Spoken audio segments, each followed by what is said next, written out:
तो फाइनली आज के इस वीडियो में एसबीआई के एक बेस्ट लमसम प्लान के बारे में बात करेंगे। आप लोगों के भी बराबर कमेंट आते ही रहते हैं कि भाई एसबीआई का कोई ऐसा फंड बताइए जहां पर हम लमसम कर सके। देखिए, जब बात एसबीआई की आती है ना, तो इन्वेस्टर्स के मन में एक चीज़ तो तय होती है पहले से कि भाई यहाँ पर रिटर्न्स तो अच्छे मिलेंगे ही मिलेंगे, साथ में एसबीआई को लेकर और इसकी जो स्कीमें हैं उसको लेकर जो भरोसा है, जो विश्वास, जो बिलीव है, जो ट्रस्ट है, वो एक अपनी जगह बहुत बड़ी बात है।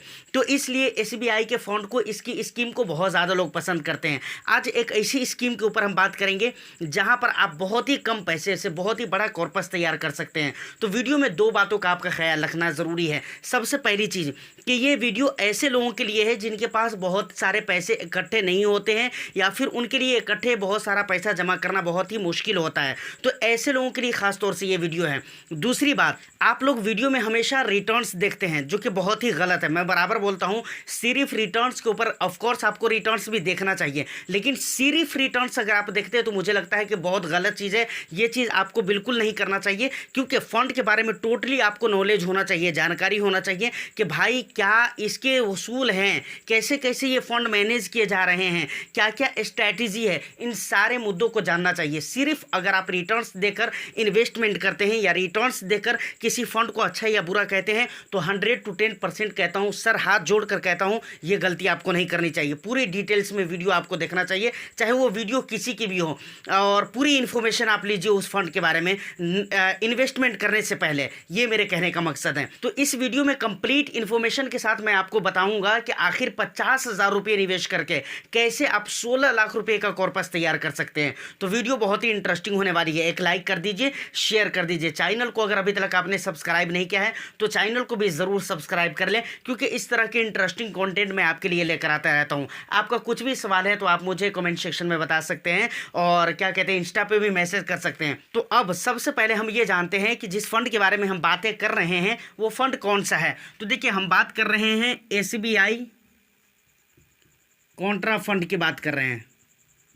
कॉन्ट्रा फंड, देखिए ये फंड कितना बेहतरीन फंड है और इसका परफॉर्म कितना बेहतरीन है और सारी चीज़ें कितनी अच्छी हैं, ये आगे चलकर आपको पता चलेगी। तो अब सबसे पहले हम ये चाहते हैं कि फंड के बारे में वो 3 बातें जो आपको हर हाल में जानना चाहिए, किसी भी फंड के बारे में वो 3 बातें जो आपको ज़रूर ही जानना चाहिए। पहले वो 3 बातें मैं आपको बता देता हूँ, उसके बाद हम आगे की बातें करेंगे। सबसे पहले अगर प्रेजेंट की एनएवी की बात करें तो 418.97 है, समझ रहे, 15 जुलाई 2024 के मुताबिक, समझ रहे कि नहीं। रेटिंग की अगर मैं बात करूं तो यहाँ पर 5 स्टार की रेटिंग देखने को मिल जाती है, समझ रहे, 5 स्टार की रेटिंग है। एक्सपेंस की अगर मैं बात करूं तो 0.63%, जो कि इसका एक्सपेंस है। एग्जिट लोड की अगर मैं बात करूं तो 1 साल के अंदर अगर आप रिडीम करते हैं तो यहाँ पर 1% आपको एग्जिट लोड देना पड़ेगा। देखिए, फंड एज की अगर बात करें तो 11 साल 6 महीने हो चुके हैं, और सबसे इंटरेस्टिंग बात, 11 साल 6 महीने हो चुके हैं, लेकिन लगातार इसके CGR को देखेंगे ना तो बहुत मज़ा आएगा। वो मैं अभी सारी कुछ आपको दिखलाने वाला हूँ आगे, वीडियो में आप बने रहे, समझ रहे कि नहीं। अगर बेंचमार्क इंडेक्स की मैं बात करूं तो BSE 500 TRI इसका बेंचमार्क इंडेक्स हो गया है, समझ रहे कि नहीं। उसके बाद SIP आप 500 रुपये से कर सकते हैं, लमसम आप 5,000 रुपये से कर सकते हैं, समझ रहे, लमसम आप 5,000 रुपये से कर सकते हैं। उसके बाद अब आती है दूसरी चीज़, ये पहली चीज़ थी, अब दूसरी चीज़ आती है। दूसरी चीज़ क्या है पता है? एसेट एलोकेशन, यानी आपको ये देखना है कि भाई ये इक्विटी में कितना पैसा निवेश कर रहा है डेट में, और दूसरी जगहों पे कितना निवेश कर रहा है। इसको हम सबसे पहले देखते हैं, उसके बाद एक चीज़ और भी दिखलाता हूँ मैं आपको, बने रहिए। सबसे पहले इक्विटी में देखें तो 91.37 यानी 37% पैसे कहाँ निवेश हो रहा है? इक्विटी में निवेश हो रहा है। डेट में कितना निवेश हो रहा है? 4.47% पैसे डेट में निवेश हो रहा है। दूसरी जगहों पे कितना निवेश हो रहा है? 3.16% पैसे निवेश हो रहा है। कहाँ पर निवेश हो रहा है? दूसरी जगहों पे। दूसरी जगह में बहुत सारी जगह इंक्लूड होती है। अब ये तीसरी चीज़ है जो कि बहुत ही इंपॉर्टेंट है, समझ रहे हैं ना। ये चीज़ आपको ज़रूर जानना चाहिए, मार्केट कैप वेटेज। यानी आप ये देखते हैं ना, देखिए बराबर कहते हैं ना कि भाई कॉन्ट्रा फंड में बहुत ही ज़्यादा रिस्क रहते हैं। इस बात को मैं भी मानता हूँ कि भाई कॉन्ट्रा फंड में बहुत ही ज़्यादा रिस्क रहते हैं। इसके पीछे का रीज़न ये है कि भाई वो मार्केट के अपोजिट में वो निवेश करता है। मार्केट के अपोजिट में निवेश करने का क्या मतलब है? मार्केट के अपोजिट में निवेश करने का ये मतलब है कि भाई मार्केट में जिस तरह के सेगमेंट में जिस तरफ वो देखते हैं कि भाई तेज़ी जा रही है, जिस तरफ रैली हो रही है, उस तरह के सेक्टर में वो निवेश नहीं करते हैं, समझ रहे कि नहीं। वो अलग ही सेक्टर में निवेश करते हैं जहाँ पर मतलब तेज़ी नहीं है, किसी भी खास रीज़न की वजह से वो अंडर वैल्यूड है, ऐसी कंपनीज़ के स्टॉक्स में वो निवेश करते हैं। फंड मैनेजर को ऐसा पता चलता है उनकी रिसर्च के मुताबिक कि भाई आने वाला टाइम में यहाँ पर तेज़ी आ सकती है, तो इस उम्मीद से वो ऐसे स्टॉक्स को फोकस करते हैं, समझ रहे हैं, जिसकी वजह से यहाँ पर रिस्क रहते हैं।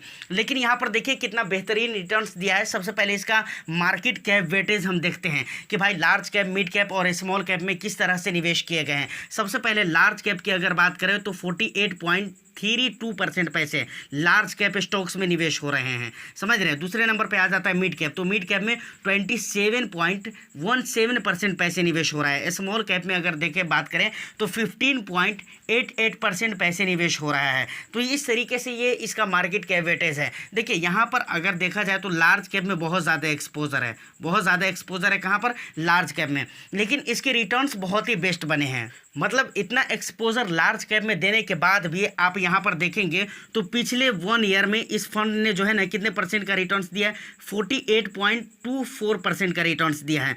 पिछले 3 ईयर्स में अगर देखेंगे तो इस फंड ने 30.01% का रिटर्न्स दिया है। और पिछले 5 ईयर्स का अगर रिटर्न्स देखें तो इस फंड ने पिछले 5 ईयर्स में 30.77% का रिटर्न्स दिया है। उसके बाद पिछले 10 ईयर्स में अगर देखें इस फंड का रिटर्न्स तो 18.97% का रिटर्न्स रहा है, जो कि बहुत ही बेस्ट रिटर्न्स रहा है। सिंस इंसेप्शंस का अगर रिटर्न्स देखेंगे ना तो लगभग आपको यही रिटर्न्स मिलेगा, समझ रहे हैं ना।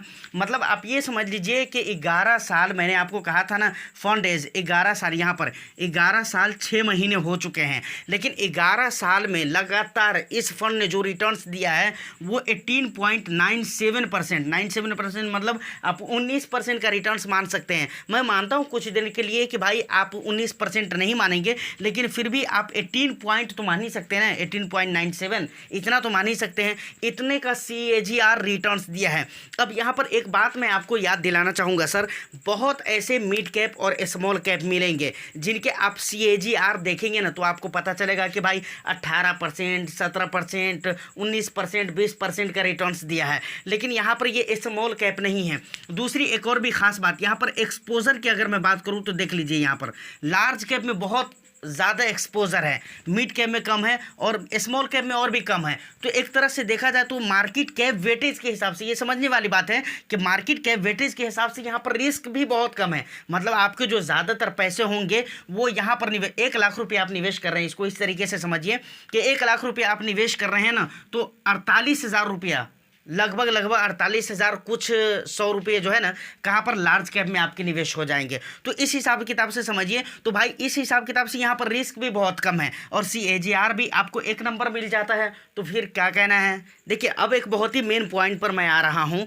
देखिए लोग कहते हैं ना कि भाई बैंक अकाउंट में हमारे पैसे पड़े हुए हैं या फिर हमने गोल्ड में निवेश कर दिया है। देखिए इस फंड का जैसा परफॉर्म है, समझ रहे हैं, जैसा परफॉर्म किया है इस फंड ने पिछले 10-11 सालों में, उस हिसाब किताब से अगर हम कैलकुलेशन करके देखें तो 1 लाख रुपये का निवेश अगर आप सेविंग अकाउंट में कर देते, मतलब सेविंग अकाउंट में अगर आप 1 लाख रुपये रख देते 10 साल पहले, तो वो पैसा आज के डेट में कितना होता है, 1,97,000 रुपया होता है। कितना होता है बैंक अकाउंट में, 1,97,000 रुपया। उसको अगर आप गोल्ड में निवेश किए होते 10 साल पहले 1 लाख रुपये को, तो वो पैसा कितना हो गया होता आज के डेट में, 2,33,000 रुपये हो गया होता।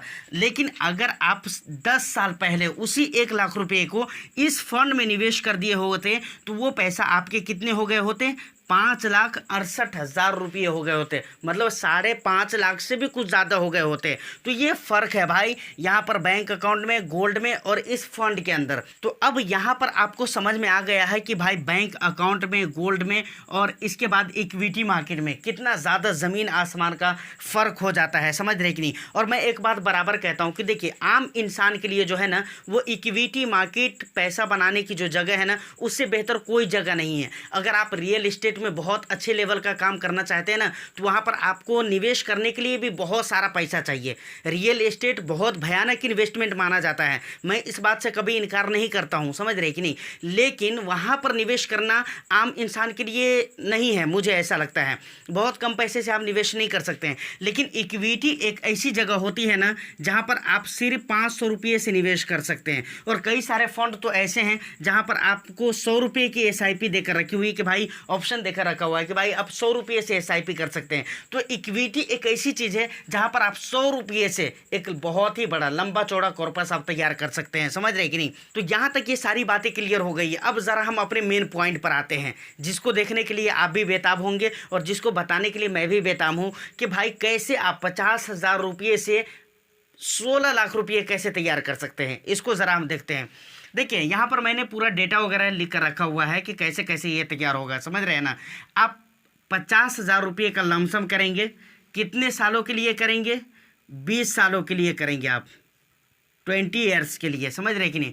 उस पर रिटर्न्स मैं मानता हूँ आपको सेम रिटर्न्स मिलेंगे, यानी 18.97% का रिटर्न्स मिल जाएगा, जो इसका सिंस इंसेप्शन का रिटर्न रहा है। उस हिसाब किताब से, इस कैलकुलेशन के हिसाब से आपके जो टोटल रिटर्न्स होंगे, सिर्फ रिटर्न्स इस पर जो बनने वाले रिटर्न्स होंगे 20 साल में, वो कितने होंगे? 15,63,315 रुपये। ये सिर्फ आपके रिटर्न्स हो गए। अभी ये 50,000 रुपये का कैलकुलेशन कुछ नहीं हुआ, ये अभी रखा हुआ है अलग से, समझ रहे कि नहीं। अब इसको अगर हम कंप्लीटली जोड़ दें तो टोटल कितना हो जाता है, मतलब ये रिटर्न्स मिलाकर और ये वाला मिलाकर, टोटल अमाउंट आपका मिलाकर, ये वाला और ये वाला रिटर्न्स मिलाकर, तो हो जाता है टोटल 16,13,315 रुपये। ये टोटल अमाउंट आपके हो जाते हैं। अब ये कितने दिन में होंगे? 20 सालों में होंगे। देखिए एक बात मैं वीडियो के शुरू में ही कहा था कि ये वीडियो खास तौर से उन लोगों के लिए है जिनके पास बहुत सारा पैसा इकट्ठे एक साथ न हो। अगर आप चाहते कि नहीं इतने का कॉर्पस हमारे को जल्दी तैयार हो जाना चाहिए, तो आप पैसा बढ़ाइए, पैसा लगाइए भाई, पैसा का ही सब खेल है, समझ रहे हैं कि नहीं। तो उम्मीद करता हूं कि ये इन्फॉर्मेशन आपको अच्छी लगी हो। तो वीडियो को एक लाइक कर दीजिए, शेयर कर दीजिए। चैनल को अगर अभी तक आपने सब्सक्राइब नहीं किया है तो चैनल को भी ज़रूर सब्सक्राइब कर ले। मैं फिर मिलता हूं किसी नेक्स्ट एंड इंटरेस्टिंग वीडियो में। जब तक के लिए all the best. Thank you for watching.